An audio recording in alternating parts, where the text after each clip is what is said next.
साचे दरबार की जय, शिव शक्ति दरबार की जय, बाबा दरबार की जय। अभी मैं लाइव हूँ सपना कुमारी यूट्यूब चैनल पे, और सभी जुड़ जाइए इस लाइव से। और जो है अभी मैं दुर्गा सरस्वती का पाठ करूँगी, तो सभी जुड़िए इस लाइव से और शेयर भी कीजिए। जय शिव शक्ति, जय माता दी। हे जगत जननी माँ, आपकी सदा ही जय। माता रानी की कृपा हम सभी पर बनी रहे, हमारे गुरु का आशीर्वाद रहे। जय शिव शक्ति।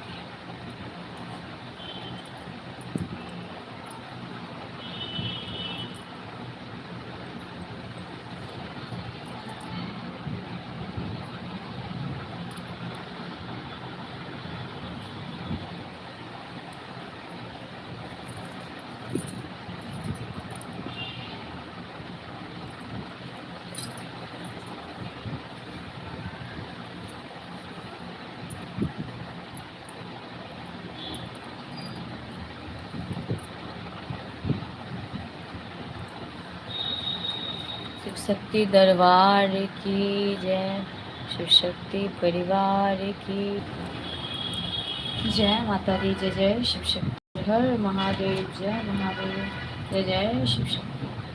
दुर्गा सरस्वती का जो है 5वां अध्याय मैं शुरू करूँगी, तो आप सब जल्दी जल्दी जुड़िए इस लाइव से और लाइव को शेयर भी कीजिए। या देवी सर्वभूतेषु शक्तिरूपेण संस्थिता, नमस्तस्यै नमस्तस्यै नमस्तस्यै नमो नमः। या देवी सर्वभूतेषु मातृरूपेण संस्थिता, नमस्तस्यै नमस्तस्यै नमस्तस्यै नमो नमः।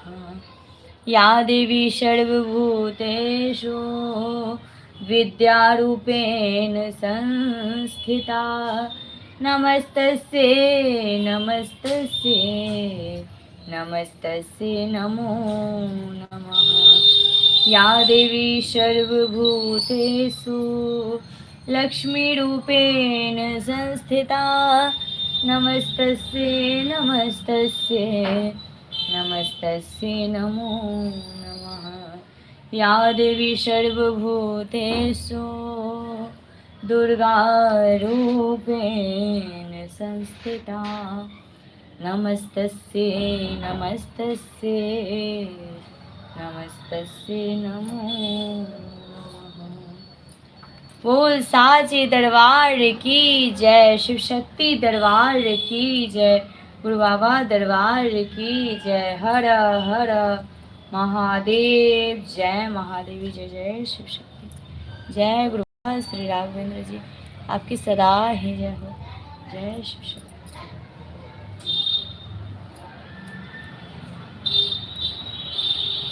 ओम इस उत्तर चरित्र के रुद्र ऋषि हैं, वहाँ सरस्वती देवता हैं, अनुष्टुप छंद हैं, भीमा शक्ति हैं, भ्रामरी बीज हैं, सूर्य तत्व हैं और सामवेद स्वरूप हैं।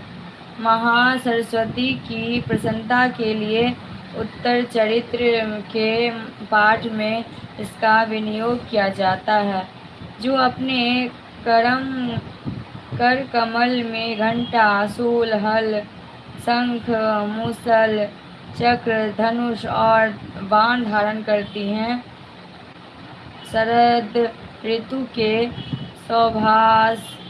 शोभा संपन्न चंद्रमा के समान, जिनकी मनोहर क्रांति है, जो तीनों लोकों की आधारभूता और शुंभ आदि दैत्यों का नाश करने वाली है, तथा गौरी के शरीर से जिनका प्राकट्य हुआ है, उन महासरस्वती देवी का मैं निरंतर भजन करती हूँ। जय माता दी, जय शिव शक्ति। ऋषि कहते हैं, पूर्व काल में शुंभ और निशुंभ नामक असुरों ने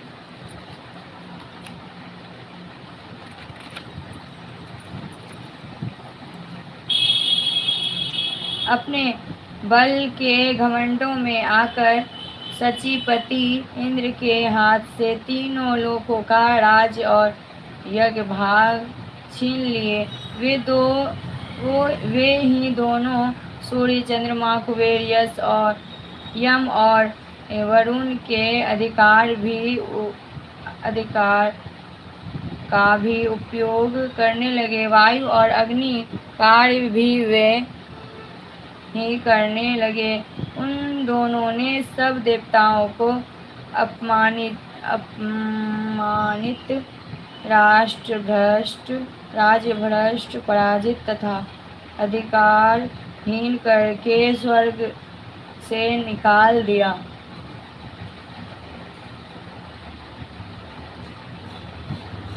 उन दोनों महान असुरों से तिरस्कृत देवताओं ने अपराजिता देवी का स्मरण किया और सोचा, जगदम्बा ने हम लोगों को वर दिया था कि आपत्ति काल में स्मरण करने पर मैं तुम्हारी सब आपत्तियों का तत्काल नाश कर दूंगी।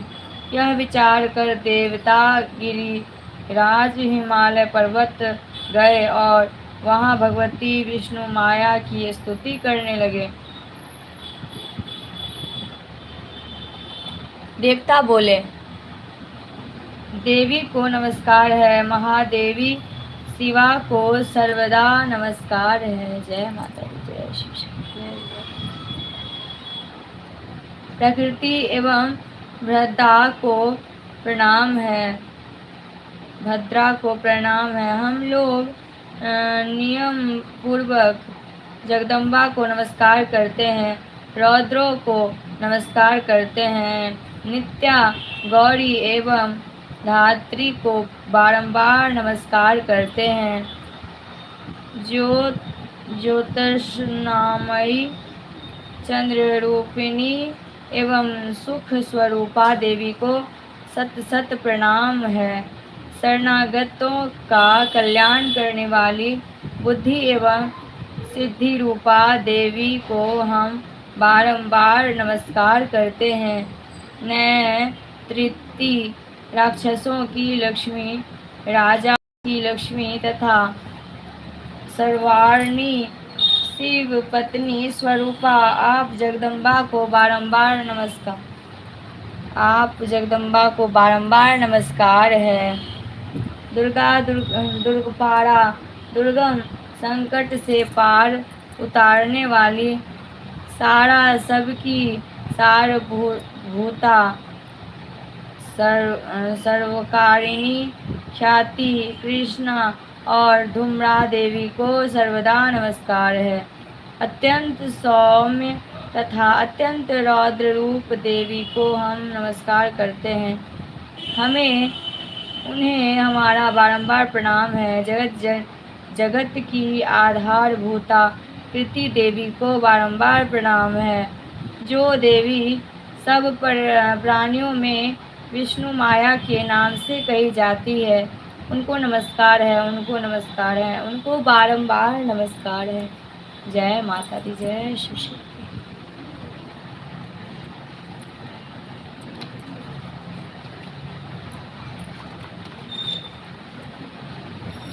जो देवी सब प्राणियों में चेतना कहलाती है, उनको नमस्कार है, उनको बारंबार नमस्कार है।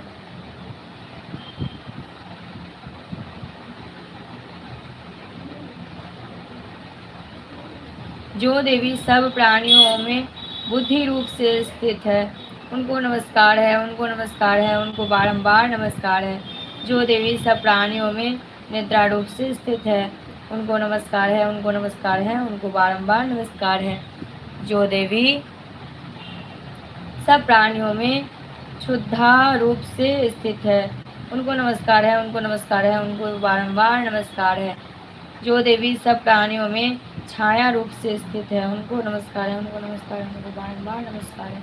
जो देवी सब प्राणियों में शक्ति रूप से स्थित है, उनको नमस्कार है, बारंबार नमस्कार है। जो देवी सब प्राणियों में तृष्णा रूप से स्थित है, उनको नमस्कार है, उनको नमस्कार है, उनको नमस्कार है, उनको बारंबार नमस्कार है। जय माता दी।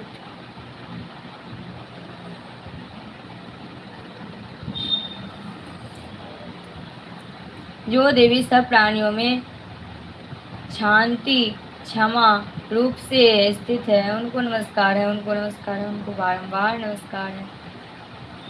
जो देवी सब प्राणियों में जाति रूप से स्थित है, उनको नमस्कार है, उनको नमस्कार है, उनको बारंबार नमस्कार है। जो देवी सब प्राणियों में जाति रूप से स्थित है, उनको नमस्कार है, उनको नमस्कार है, उनको बारंबार नमस्कार है। जो देवी सब प्राणियों में लज्जा रूप से स्थित है, उनको नमस्कार है, उनको नमस्कार है, उनको नमस्कार है, बारंबार नमस्कार है। जो देवी सब प्राणियों में शांति रूप से स्थित है, उनको नमस्कार है, उनको नमस्कार है, उनको नमस्कार है, उनको बारंबार।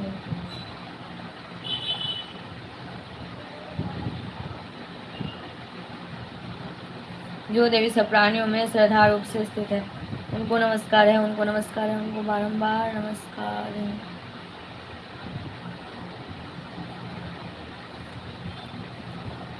जो देवी सब प्राणियों में कांति रूप से स्थित है, उनको नमस्कार है, उनको नमस्कार है, उनको बारंबार नमस्कार है। जो देवी सब प्राणियों में लक्ष्मी रूप से स्थित है, उनको नमस्कार है, उनको नमस्कार है, उनको बारंबार नमस्कार है। जय माता दी, जय जय शिव शक्ति, जय गुरु। जो देवी सब प्राणियों में वित्री रूप से स्थित है, उनको नमस्कार है, उनको नमस्कार है, उनको बारंबार नमस्कार है। जो देवी सब प्राणियों में स्मृति रूप से स्थित है, उनको नमस्कार है, उनको नमस्कार है, उनको बारंबार नमस्कार है। जो देवी सब प्राणियों में दया रूप से स्थित है, उनको नमस्कार है, उनको नमस्कार है, उनको बारंबार नमस्कार है। जो देवी सब प्राणियों में दृष्टि रूप से स्थित है, उनको नमस्कार है, उनको नमस्कार है, उनको बारंबार नमस्कार है। जो देवी सब प्राणियों में माता रूप से स्थित है, उनको नमस्कार है, उनको नमस्कार है, उनको बारंबार नमस्कार है।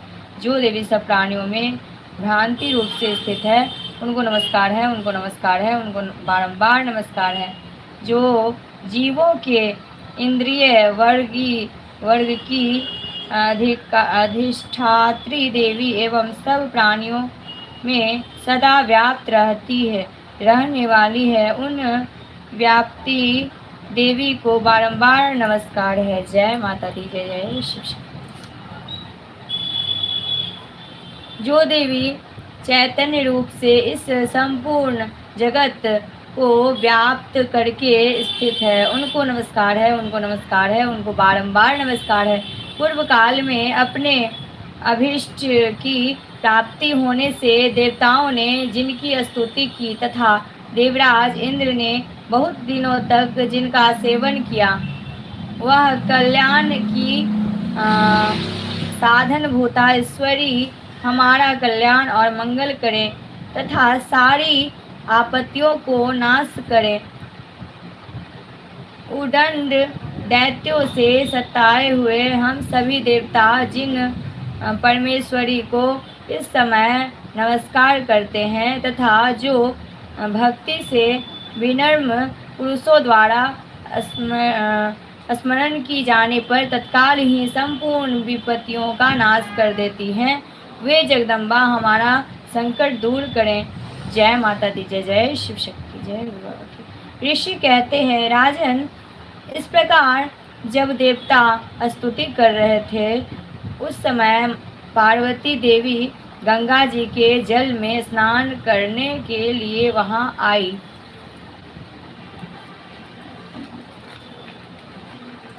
उन सुंदर भाव वाली भगवती ने देवताओं से पूछा, आप लोग यहाँ किसकी स्तुति करते हैं? तब उन्होंने शरीर को से प्रकट हुई शिवा देवी बोली, शुंभ दैत्य से तिरस्कृत और युद्ध में निशुंभ से पराजित हो यहाँ एकत्रित हुए ये समस्त देवता यह मेरी ही स्तुति कर रहे हैं। पार्वती जी के शरीर कोश से अंबिका का प्रादुर्भाव हुआ था, इसीलिए वे समस्त लोगों में कौशिकी कही जाती है। कौशिकी के प्रकट होने के बाद पार्वती देवी का शरीर काले रंग हो गया, अतः वे हिमालय पर रहने वाली कालिका देवी के नाम से विख्यात हुई। तदंतर शुंभ निशुंभ के भृत्य चंड मुंड वहां आए और उन्होंने परम मनोहर रूप धारण करने वाली अंबिका देवी को देखा। फिर वे शुंभ के पास जाकर बोले, महाराज, एक अत्यंत मनोहर स्त्री है जो अपनी दिव्य क्रांति से हिमालय को प्रकाशित कर रही है। वैसा उत्तम रूप कहीं किसी ने भी नहीं देखा होगा। असुरेश्वर, पता लगाइए वह देवी कौन है और उसे ले लीजिए। स्त्रियों में तो वह रत्न है, उसका प्रत्येक अंग बहुत ही सुंदर है तथा वह अपने श्री अंगों की प्रभा से संपूर्ण दिशाओं में प्रकाश फैला रही है।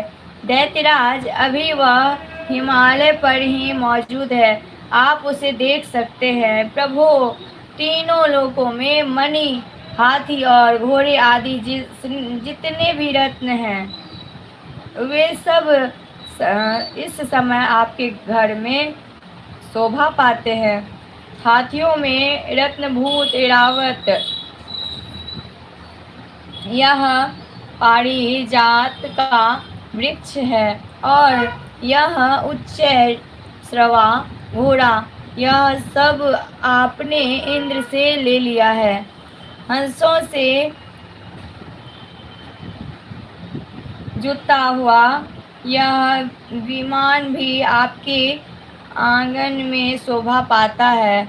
यह रत्नभूत अद्भुत विमान जो पहले ब्रह्मा जी के पास था, अब जो है आपके यहाँ लाया गया है। यह महापंड नामक निधि आप कुबेर से छीन लाए हैं। समुद्र ने भी आपको किंजलिनी नाम की माला भेंट की है, जो केसरों से सुशोभित है और जिसके कमल कभी कुम्हलाते नहीं हैं। सुवर्ण की वर्षा करने वाला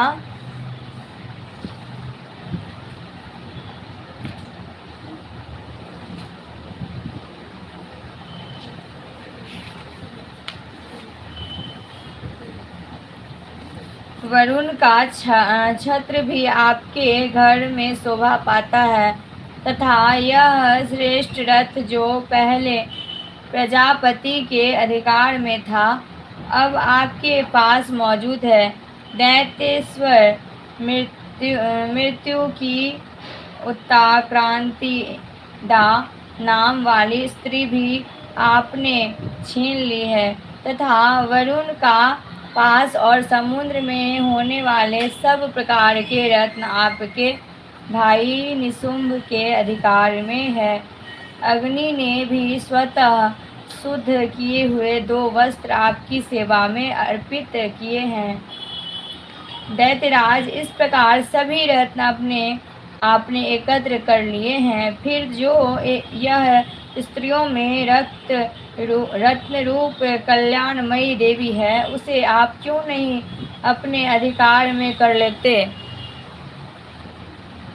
ऋषि कहते हैं, चंड मुंड का यह वचन सुनकर शुंभ ने महादैत्य सुग्रीव को दूत बनाकर देवी के पास भेजा और कहा, तुम मेरी आज्ञा से उसके सामने ये बातें कहना और ऐसा उपाय करना जिससे प्रसन्न होकर वह शीघ्र ही यहाँ आ जाए। वह दूत पर्वत के अत्यंत रमणीय प्रदेश में जहाँ देवी मौजूद थी गया और मधु वाणी में कोमल वचन बोला। दूत बोला, देवी दैत्यराज शुंभ इस समय तीनों लोकों के परमेश्वर हैं। मैं उन्हीं का भेजा हुआ दूत हूँ और यहाँ तुम्हारे ही पास आया हूँ। उनकी आज्ञा सदा सब देवता एक स्वर से मानते हैं, कोई उसका उल्लंघन नहीं कर सकता। वे संपूर्ण देवताओं परास्त कर चुके हैं। उन्होंने तुम्हारे लिए जो संदेश दिया है उसे सुनो। संपूर्ण त्रिलोकी मेरे अधिकार में है, देवता भी मेरी आज्ञा के अधीन चलते हैं। संपूर्ण यज्ञों के भागों को मैं ही पृथक पृथक भोगता हूँ। तीनों लोकों में जितने श्रेष्ठ रत्न हैं वे सब मेरे अधिकार में हैं। देवराज इंद्र का वाहन देवरावत जो हाथियों में रत्न के समान है, मैंने छीन लिया है। क्षीर सागर का मंथन करने से जो अश्वरत्न उच्चय स्वा प्रकट हुआ था, उसे देवताओं ने मेरे पैरों पर पकड़कर समर्पित किया है। सुंदरी, उनके सिवा और भी जितने रत्नभूत पदार्थ देवताओं, गंधर्वों और नागों के पास थे, वे सब मेरे ही पास आ गए हैं। देवी, हम लोग तुम्हें संसार की स्त्रियों में रत्न मानते हैं, अतः तुम हमारे पास आ जाओ, क्योंकि रत्नों का उपभोग करने वाले हम ही हैं। चंचल कटाक्षों वाली सुंदरी, तुम मेरी या मेरे भाई पराक्रमी निशुंभ की सेवा में आ जाओ, क्योंकि तुम रत्न स्वरूपा हो। मेरा वरण करने से तुम्हें तुलना रहित महान ऐश्वर्य की प्राप्ति होगी। अपनी बुद्धि से यह विचार कर तुम मेरी पत्नी बन जाओ। ऋषि कहते हैं, दूत के यों कहने पर कल्याणमयी भगवती दुर्गा देवी जो इस जगत को धारण करती है, मन ही मन गंभीर भाव से मुस्कुराई और इस प्रकार बोली। देवी ने कहा, दूत, तुमने सत्य कहा है, इसमें तनिक भी मिथ्या नहीं है। शुंभ तीनों लोकों का स्वामी है और निशुंभ भी उसी के समान पराक्रमी है, किंतु इस विषय में मैंने जो प्रतिज्ञा कर ली है उसे मिथ्या कैसे करूं? मैंने अपनी अल्प बुद्धि के कारण पहले से जो प्रतिज्ञा कर रखी है उसे सुनो। जो मुझे संग्राम में जीत लेगा, जो मेरे अभिमान को चूर्ण कर देगा तथा संसार में जो मेरे समान बलवान होगा वही मेरा स्वामी होगा। इसीलिए शुंभ अथवा महादैत्य निशुंभ स्वयं ही यहाँ पधारे और मुझे जीत कर शीघ्र ही मेरा प्राणी ग्रहण कर लें। इसमें विलंब की क्या आवश्यकता है? दूत बोला, देवी, तुम घमंड में भरी हो, मेरे सामने ऐसी बातें करना करो। तीनों लोकों में कौन ऐसा पुरुष है जो शुंभ निशुंभ के सामने खड़ा हो सके? देवी, अन्य दैत्यों के सामने भी सारे देवता युद्ध में नहीं ठहर सकते, फिर तुम अकेली स्त्री होकर कैसे ठहर सकती हो?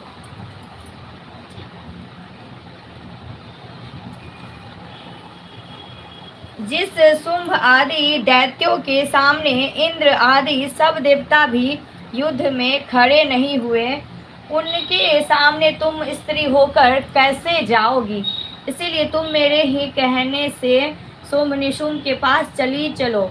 ऐसा करने से तुम्हारे गौरव की रक्षा होगी, अन्यथा जब वे केस पकड़कर घसीटेंगे तब तुम्हें अपनी प्रतिष्ठा खोकर जाना पड़ेगा। देवी ने कहा, तुम्हारा कहना ठीक है। शुंभ बलवान है और निशुंभ भी बड़े पराक्रमी हैं, किंतु क्या करूं? मैंने पहले बिना सोचे समझे प्रतिज्ञा कर ली है, अतः अब तुम जाओ।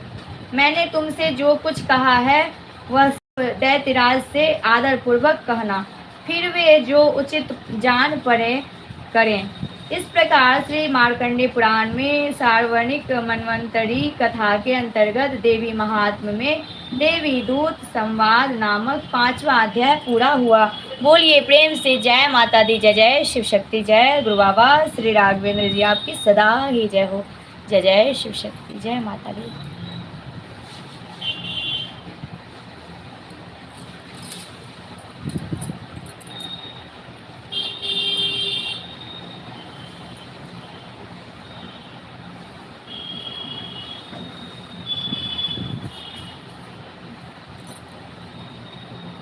षष्ठो अध्याय। जय माता दी, जय जय शिव शक्ति। मैं सर्वगेश्वर भैरव के अंगों में निवास करने वाली परमोत्कृष्ट पदार्थ देवी का चिंतन करती हूँ। वे नागराज के आसन पर बैठी हैं। नागों के फणों में सुशोभित होने वाली मणियों की विशाल माला से उनकी देहलता उद्भासित हुई है। सूर्य के समान उनका तीन नेत्र उनकी शोभा बढ़ रहे हैं। वे हाथों में माला कुंभ कपाल किए हुए हैं तथा उनके समस्त मस्तक पर अर्धचंद्र का विस्तार पूर्वक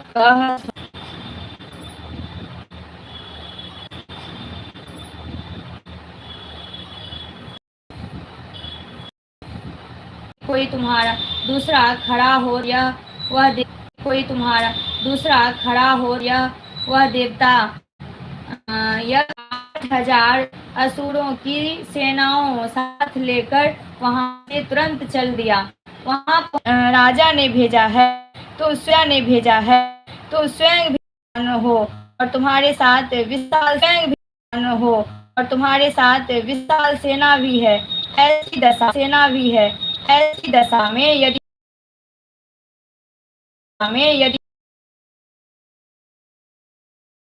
मैं तुम्हारा क्या कर सकती हूँ। ऋषि के यूं कहने पर असुर धूम की और दौड़ा।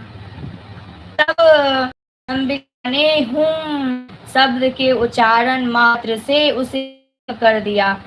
फिर तो क्रोध में भरी हुई दैत्यों की विशाल सेना और अंबिका ने एक दूसरे पर तीखे सहायकों शक्तियों तथा फरसों की वर्षा आरंभ। इतने में ही देवी का सिंह क्रोध में भरकर भयंकर गर्जना करके गर्दन बालों को हिलाता हुआ असुरों की सेनाओं में कूद पड़ा।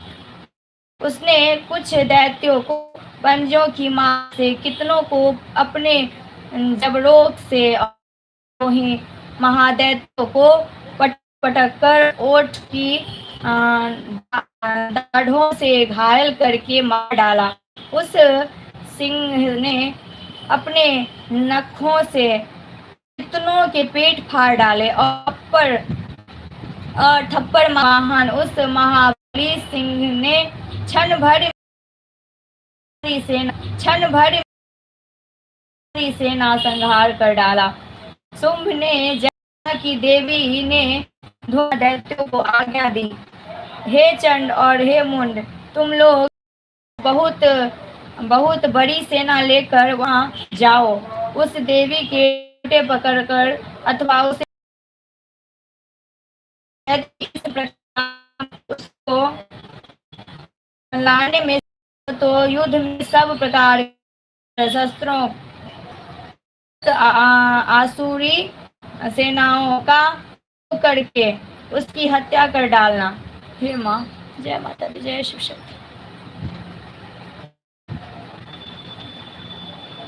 उस दुष्टा को बांध कर साथ ले शीघ्र ही लौट आना।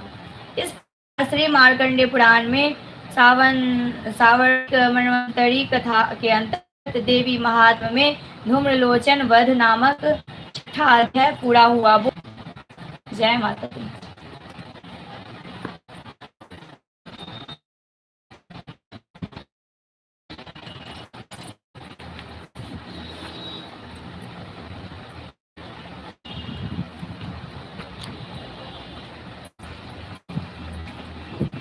दुर्गा सप्तशती का 7वां अध्याय। मैं मातंगी देवी का ध्यान करती हूँ। रत्नमय सिंहासन पर बैठ पढ़ते हुए तोते का मधुर शब्द सुन रही है। उनके शरीर का वर्ण श्याम है। वे अपना एक कमल पर रखे हुए है और मस्तक पर अर्धचंद्र धारण करती है तथा कलहार पुष्पों की माला धारण का प्रभाव जान पड़ता है और लाट में वेदी शोभा। जय माता दी। जय ऋषि कहते हैं, तदंतर की आज्ञा पाकर तुरंगिनी सेना के साथ तुरंत विकराल मुख वाली हुई, जो तलवार और पास लिए हुए थी। खड्वांग धारण किए और चीते के चर्म की साड़ी पहने नर मुंडों की माला से उनके शरीर का मांस सूख गया। केवल हड्डियों का ढांचा था जिससे वे तुरंत भयंकर जान पड़ती थी। अत्यंत भयंकर जान पड़ती थी। उनका मुख विशाल था। जीभ लपलपाने के कारण वे और भी डरावनी प्रतीत होती थी। उनकी आंखें भीतर को धरी हुई और कुछ लाल थी। वे अपनी भयंकर गर्जना से संपूर्ण दिशाओं को बुझा रही थी। बड़े बड़े हुई वे कालिका देवी बड़े वेग से दैत्यों की उस सेना पर टूट पड़ी और उन सब को भक्षण करने। वे पास रक्षकों को अंकुशधारी महावतों योद्धाओं और घंटा सहित कितने ही हाथियों को एक ही हाथ पकड़कर मुंह में डाल लेती थी। इसी प्रकार घोड़े रथ और सारथी के साथ रथी सैनिकों को मुंह में डालकर वे उन्हें बड़े भयानक रूप से चबा डालती, मुंह से पकड़ लेती और उसमें भरकर दांतों से पीस डालती थी। काली ने दैत्यों की सेना डाली, खाट कितनों को मार भगाया। कोई तलवार के घाट उतरे गए, कोई खड़गवांग से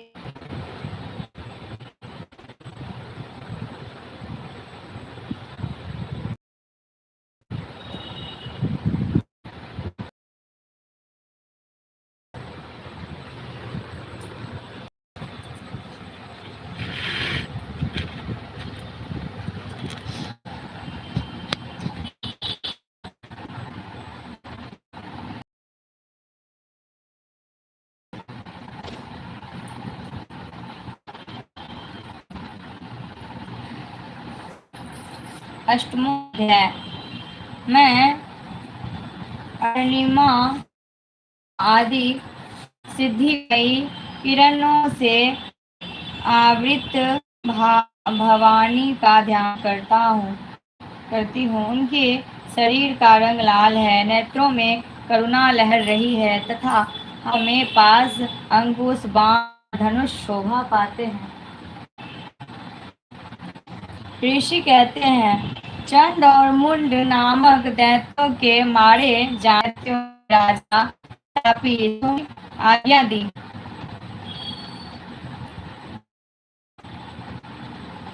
आज दायुध नाम के 86 दैत्य सेनापति अपनी सेनाओं के साथ युद्ध के लिए प्रस्थान करें।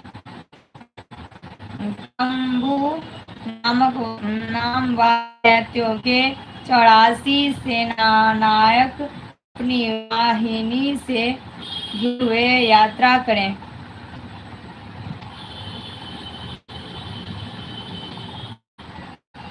पचास कोटि वीर के और धौम्र कुल के असुर सेनापति मेरी आज्ञा से सहित कूच करें।